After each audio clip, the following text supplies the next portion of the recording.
Sesungguhnya Nabi Shallallahu Alaihi Wasallam pernah bersabda bahwa sesungguhnya Allah Subhanahu Wa Taala tidak menyiksa kekasihnya, tetapi hanyalah mencobainya, mengujinya, agar Allah tahu seberapa dalam keimanan kita kepadanya. Jadi orang beriman tetap bertahan dari cobaan Allah, kecuali malah menghantarkan dirinya ke puncak kebaikan, baik di dunia maupun di akhirat. Dan di antara cobaan itu adalah menerima bala dan sabar dalam menghadapinya, tanpa mengadu kepada orang lain atau meminta bantuan kepada mereka, itu kepada selain Allah.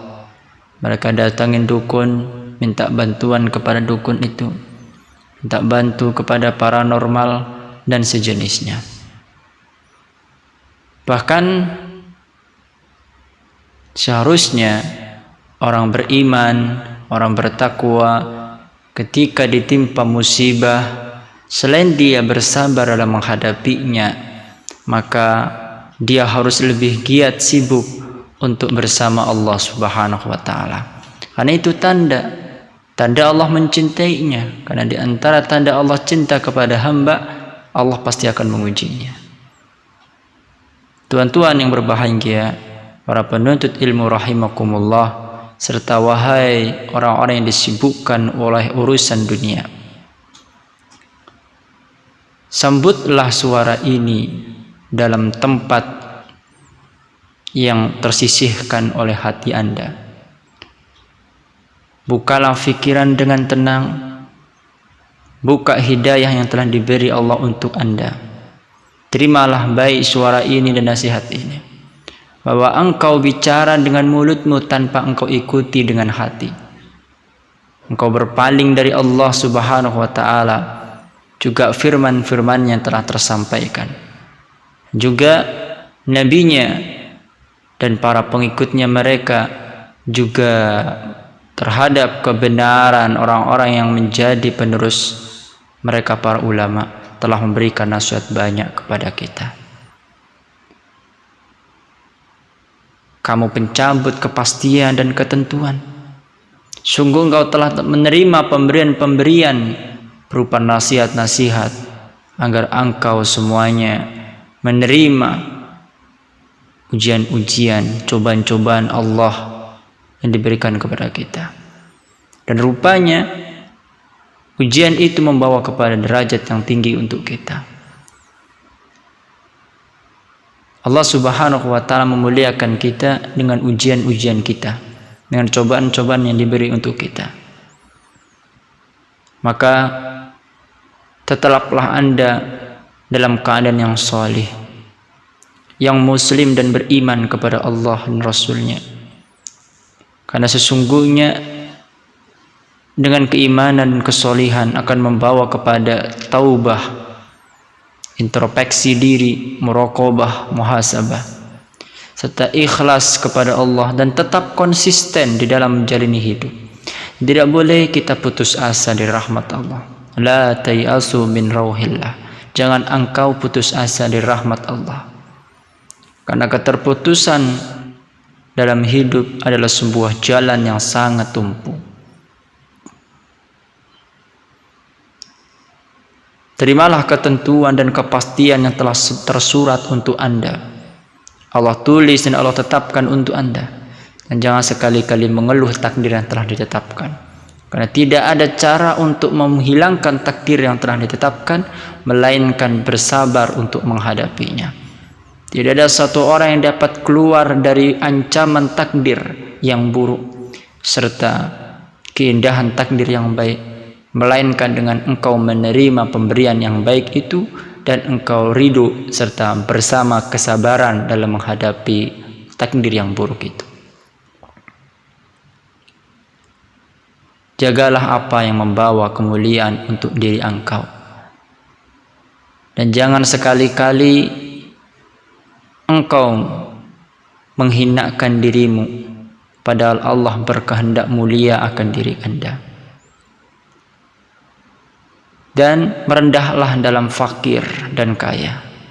Tidak ada orang fakir dan orang kaya, melainkan itu di atas kehendak Allah. Yang kaya tidak boleh sombong, yang fakir tidak boleh putus asa. Dan juga Anda harus syukur atas sehat dan sakit, karena di setiap sehat ada kebaikan, di setiap sakit pun ada keuntungan. Dan juga terhadap apapun yang engkau sukai dan apapun yang engkau benci. Benci dan suka itu adalah ketetapan takdir. Apa yang engkau suka, nikmati, bersyukur kepada Allah. Dan apa yang engkau rasakan dari kebencian, sabarlah dalam menghadapi ujian tersebut.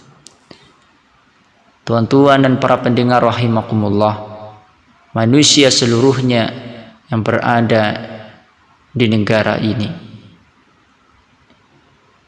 ikutilah nasihat ini sehingga Anda akan praktis untuk menjalani kehidupan, tidak ribet, tidak banyak seuzon kepada Allah, dan pula tidak pernah menyalahkan takdir Allah Subhanahu wa taala. Engkau harus menjadi orang yang terbaik, dan orang yang terbaik adalah orang yang menyadari akan Allah Subhanahu wa taala. Bawalah diri kalian kepada kemuliaan, dan jangan sampai engkau merusak akhiratmu dengan duniamu saat ini. Dan bagaimana engkau dapat merusak ketaatanmu kepada Allah?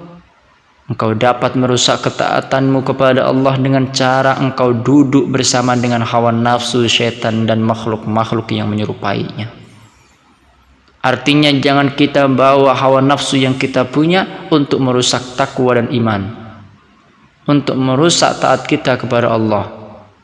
Hendaknya engkau sadar apapun yang Allah berikan untuk kita setelah Allah ciptakan kita, itu adalah takdir yang telah ditentukan di Lauhul Mahfuz.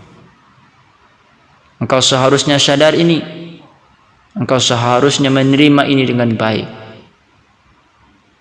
Allah Subhanahu wa taala telah banyak menasihati kepada kita.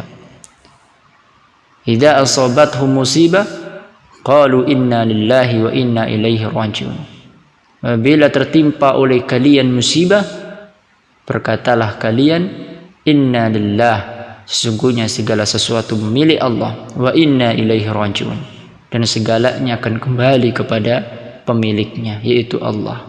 Dan kita ini milik Allah, kita makhluk diciptakan oleh Allah, kita pun akan kembali kepada Allah. Maka dunia ini ladang untuk kita mencari kebaikan untuk bekal di akhirat. Hari ini kita hidup bukan yang abadi. Yang abadi hanya ada di akhirat. Jadi tujuan hidup kita ibadah, dan kita mengisi waktu-waktu hidup di dunia untuk kebaikan-kebaikan. Sebab kebaikan-kebaikan, ketaatan dan ibadah kita menjadi bekal di sisi Allah Subhanahu wa taala kelak.